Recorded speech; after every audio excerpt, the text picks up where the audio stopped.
तर छत्रपती संभाजीनगरमध्ये असलेल्या औरंगजेबाच्या कबरीवरनं वाद सुरूच आहे।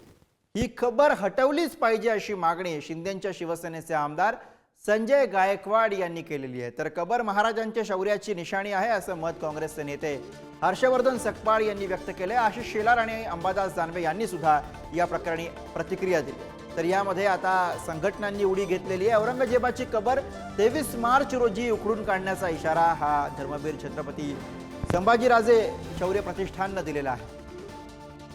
धर्मवीर छत्रपती संभाजीराजे शौर्य प्रतिष्ठानच्या माध्यमातून आम्ही प्रशासनाला वारंवार खुलताबाद येथे स्थित असलेली औरंगजेबाची कबर ही ताळेबंद करण्यात यावी यासाठी निवेदन दिली होती। मात्र याची उलट अंमलबजावणी करत प्रशासनाने त्याला सुरक्षा जी वाढवलेली आहे।